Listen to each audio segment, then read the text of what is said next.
तर मंडळी, आजच्या व्हिडिओमध्ये मी तुम्हाला अधिक महिन्यामध्ये केले जाणाऱ्या सत्यनारायण 1, 3, 7, 5, 11, 21 यापैकी किती सत्यनारायण करायचे हे तुमच्यावर आहे.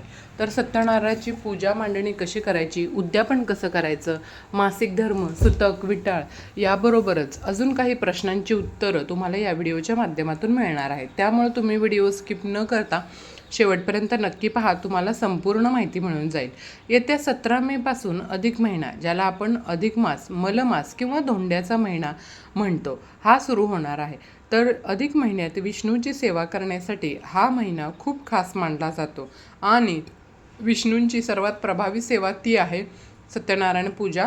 आपण प्रत्येक महिन्यात सत्यनारायण पूजा तर करत असतो, पण या अधिक महिन्याचं औचित्य साधून तुम्हाला तुमच्या मनाची इच्छा पूर्ण करण्यासाठी दररोज सत्यनारायण करायचं आहे. म्हणून आता तुम्हाला मी पूर्ण पूजाविधी कशी करायची, कोणत्या नियमांचं पालन करायचं ही माहिती सांगणार आहे.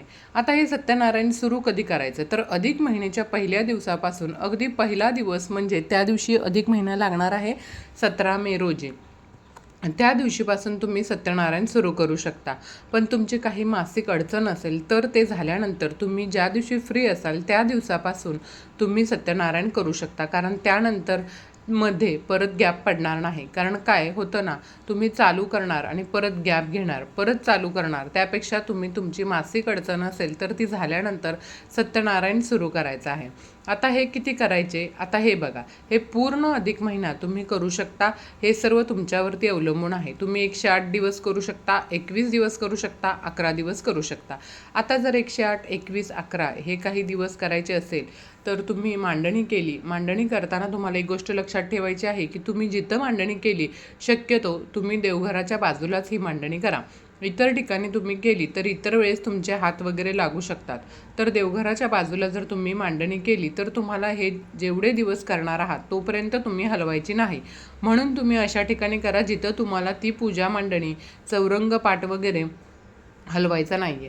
त्याचप्रमाणे बघा, तुम्ही समजा 108 दिवसाचं सत्यनारायण लावणार असाल आणि जर त्यावेळेस तुम्ही कुठे घराच्या बाहेर जाणार असाल तर मग मध्येच त्यामध्ये परत गॅप पडेल.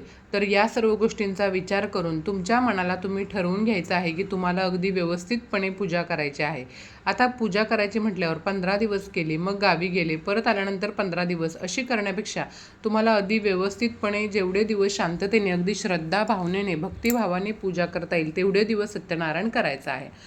बघा, तुम्हाला जर जमलं तर 21 दिवस किंवा 51 दिवस किंवा 11 दिवससुद्धा तुम्ही करू शकता. त्यामध्ये तुमची मासिक अडचण आली तरी 21 दिवस पूर्ण होऊ शकतात. त्याप्रमाणे तुम्ही अगदी व्यवस्थितपणे 11 दिवसाचं सत्यनारायण देखील करू शकता. हे सर्व तुमच्यावर आणि तुमच्या मनावर आहे. तुम्हाला जेवढी सेवा करता येईल तेवढी तुम्ही करू शकता. आता तुम्हाला या सत्यनारायण पूजेच्या वेळेबद्दल सांगते.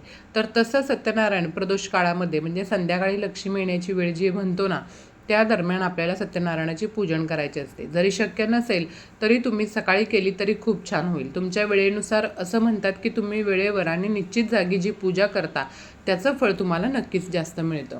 त्याच्यामुळे पूजेची वेळ आणि पूजेची जागा अगदी निश्चित ठेवायची आहे आणि त्याच हिशोबाने तुम्ही पूजा करायची आहे. सकाळी जर करत असाल तर पूर्ण जेवढे दिवस तुम्ही करणार सकाळी करा. प्रदोष काळी करत असाल तर जेवढे दिवस तुम्ही करणार तेवढे दिवस प्रदोष काळातच करा. TV, मोबाईल चालू आहे, घरात कटकट, भांडण, मुलांचे आवाज असे न करता अगदी शांत वातावरण ठेवून तुम्हाला कथा वाचन करायचे आहे. आणि आणखीन एक सांगते की तुम्ही दिवसभर किंवा नाही शक्य तर जेव्हा तुमचं वाचन चालू असेपर्यंत तरी, म्हणजे देवपूजा चालू असेपर्यंत तरी तुम्हाला तुपाचा दिवा हा अवश्य लावायचा आहे. नाही शक्य झालं तर तेलाचा दिवा लावला तरी चालेल. आणखीन एक बघा, आपल्या घरातील जी देवपूजा आहे ती आधी व्यवस्थितपणे पार पाडायची आणि त्याच्यानंतर तुम्हाला बसायचं आहे. बसायला तुम्हाला आसन नक्की घ्यायचं आहे. खाली जमिनीवर बसून कधीही सत्यनारायणाची पूजा किंवा इतर पूजा करायची नाही. आणि आसन जे आहे ते फक्त पूजेसाठीच वापरायचं आहे. ते आसन आपल्याला इतर ठिकाणी परत वापरायचं नाही. म्हणजे कोणी पाहुणे आले किंवा जेवणासाठी अशा कुठल्याही कामासाठी आपल्याला आसन वापरायचं नाही. दुसरी म्हणजे हातात पोथी घेऊन कधीही वाचन करू नये. तुमच्याकडे छोटासा पाट असेल ग्रंथ ठेवण्यासाठी तो वापरा.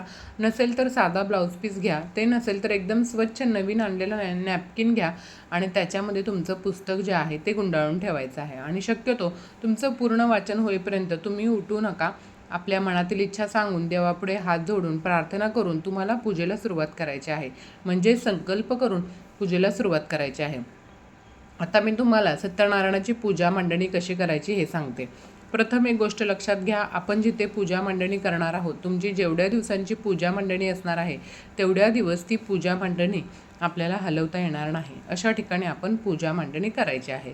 पूजा मांडणीसाठी जी जागा आहे ती अगोदर स्वच्छ पुसून घ्या.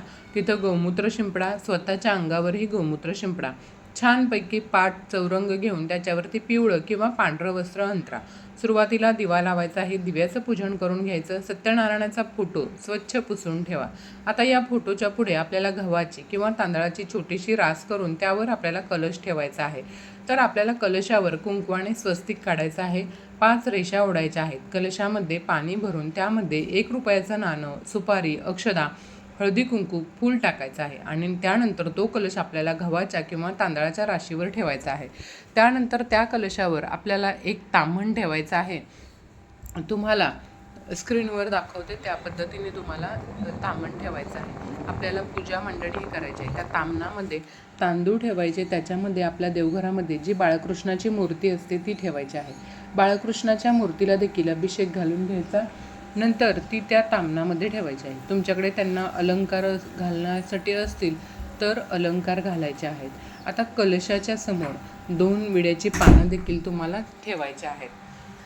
3 ठिकाणी ठेवायचे आहे. त्यावर 3 सुपाऱ्या ठेवायच्या. म्हणजे 2-2 पानं 3 जोड अशा प्रकारे ठेवायचे. 3 सुपाऱ्या कसल्या ते तुम्हाला सांगते. पहिली सुपारी गणपतीची, दुसरी कुलदेवीची आणि तिसरी जी आहे ती वरुण देवतेची सुपारी. याप्रमाणे तुम्हाला पूजा मांडणी करायची आहे. आता सगळ्यात पहिलं काय करायचं, सगळ्यात पहिलं पुरुषांनी किंवा स्त्रियांनी जे कोणी पूजा करते त्यांनी प्रथम आपल्या कपाळाला हळदी कुंकू लावून घ्यायचं. पुरुषांनी गंध लावायचा आणि त्यांच्यानंतर आपल्याला कुलदेवीचं स्मरण करायचं आहे, गणपती बाप्पांचं स्मरण करायचं आहे, कलशाला नमस्कार करायचा आहे आणि त्यानंतर संकल्प करायचा आहे. सगळ्यात पहिलं आपण गणपती बाप्पांची पूजा करणार. तर चौरंगावर सगळ्यात उजव्या साईडची चौरंगावरची उजव्या बाजूची पहिल्या क्रमांकाची जी सुपारी आहे तुमच्या उजव्या हाताकडून सुरू करायचं.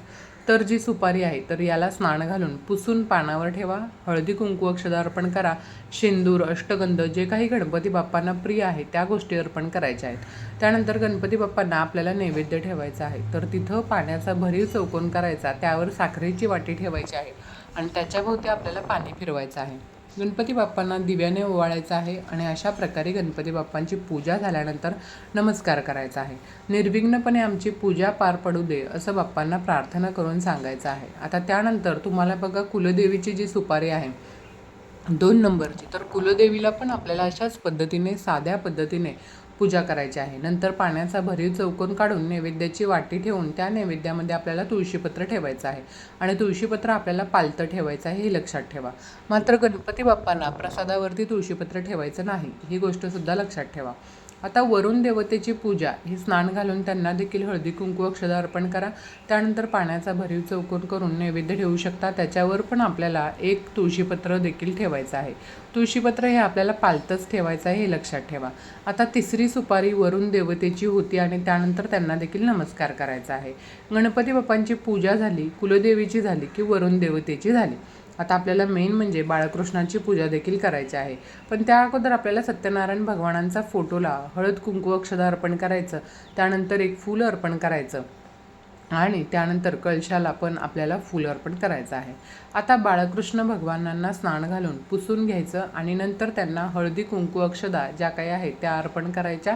त्याच्यानंतर फूल अर्पण करायचं, दिवा लावायचा, अगरबत्ती लावायची आणि ओवाळायचं आहे. आणि आता आपल्याला नैवेद्य अर्पण करायचं आहे. नैवेद्य शिऱ्याचाच लागतो कारण सत्यनारायण पूजेमध्ये या शिऱ्याला जास्त महत्त्व आहे. पाण्याचा भरीव चौकोन करायचा आणि त्याच्यावरती नैवेद्याची वाटी ठेवायची आहे. त्याच्यानंतर तुळशीपत्र घ्यायचं आणि ते देखील आपल्याला पाण्यामध्ये बुडवायचं आहे आणि भगवान बाळकृष्णांच्या नैवेद्यावरती हे तुळशीपत्र तोडून आपल्याला ठेवायचं आहे. पालतं ठेवायचं. नंतर 3दा नैवेद्याभोवती पाणी फिरवायचं आहे आणि नंतर बाळकृष्णांना हा नैवेद्य अर्पण करायचा आहे. आता आपल्याला सगळी पूजा झाल्यानंतर अध्याय 1 ते 5 वाचून शेवटी आपल्याला आरती करायची आहे. तर ते 5 अध्याय जे आहेत ते अतिशय छोटे आहेत. संपूर्ण पूजा करून मांडून तुम्हाला हे सगळे अध्याय वाचायला फक्त अर्धा ते पाऊण तास लागतो. आणि हे अध्याय झाल्यानंतर शेवटी बघा आरती आहे, तर ती आरती सत्यनारायणाची तुम्हाला म्हणायची आहे. ती पुस्तकात आहे शेवटच्या पानावर, ती म्हणू शकता. आता अशीच रोज पूजा करायची आहे. एक गोष्ट लक्षात ठेवा, तुम्ही जेवढे दिवस सत्यनारायण करणार आहात तेवढ्या दिवस रोज सर्वांना पूजा करून तुम्ही नैवेद्य दाखवायचा आहे. नैवेद्याबद्दल सांगते की नैवेद्य तुम्हाला दररोज शिऱ्याचा करायचा आहे, तो वाया घालवायचा नाही. अगदी थोडासा करा. घरातील जेवढे सदस्य आहेत त्यांनी थोडा थोडा प्रसाद म्हणून तो संपवून टाकायचा आहे. आणि थोडीशी साखर किंवा खडीसाखर ठेवून ती तिन्ही सुपाऱ्यांना दाखवायची आहे आणि नंतर ती सर्वांनी ग्रहण करायची आहे. यानंतर सत्यनारायणाला रोज सर्व देवतांना स्नान घालायचं आहे. सुकलेली जी पानं असतील 2-3 दिवसांनी सुकल्यानंतर ती तुम्ही बदलू शकता. पण ज्यावेळेस तुम्ही कलशातील पाणी बदलताय किंवा तुम्ही सुकलेली पानं बदलताय त्यावेळी ज्या सुपाऱ्या ठेवल्या आहेत त्यांची जागा बदलता कामा नये. रोज देवतांना फुलं, गंध, अक्षदा अर्पण करायच्या.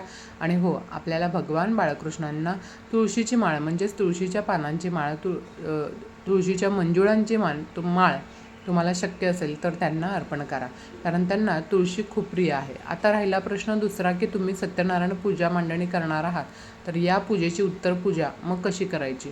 तर तुम्ही 5 दिवस सत्यनारायण करणार असाल तर उत्तर पूजा ही दुसऱ्या दिवशी म्हणजे 6व्या दिवशी करायची आहे. जर तुम्ही 108 दिवस सत्यनारायण करणार असाल तर उत्तर पूजा ही दुसऱ्या दिवशी म्हणजे 109 या दिवशी करायची आहे. एक गोष्ट सांगायची राहून गेली ती म्हणजे पूजेमध्ये रोज नवीन दक्षिणा देखील ठेवू शकता. आणि शेवटच्या दिवशी सत्यनारायणाला जे काही त्या डब्यामध्ये दक्षिणा जमा झालेली आहे ती तुम्ही एखाद्या मंदिरामध्ये गुप्तदान पेटीमध्ये टाकू शकता. उत्तर पूजा करताना सकाळी दिवा लावून घ्यायचा, हळद कुंकू पूजेला अर्पण करायचं. त्यानंतर आपल्या उजव्या हातामध्ये थोड्याशा अक्षदा घ्यायच्या, सत्यनारायण भगवानांचे स्मरण करायचं. मी 108, 21, 11, 7 हे दिवस जी काही मी सेवा केली आहे ती अगदी मनापासून केली आहे याचा स्वीकार करा. तुमची इच्छा या दिवसात पूर्ण झाली असेल तर याबद्दल धन्यवाद करा. आणि तुमची इच्छा जर या दिवसात पूर्ण झाली नसेल तर तुमच्या आशीर्वादाने सत्यनारायण भगवान माझ्यासाठी जे काही योग्य आहे ते मला मिळणार आहे असा विश्वास माझा तुमच्यावर आहे असं बोलायचं आहे. 108, 21, 11 यापैकी तुम्ही जेवढे दिवस पारायण केलं आहे तर त्या दिवसाचा उल्लेख करून हे सत्यनारायण करत असताना काही चूकभूल झाली असेल तर त्याबद्दल क्षमा मागायची.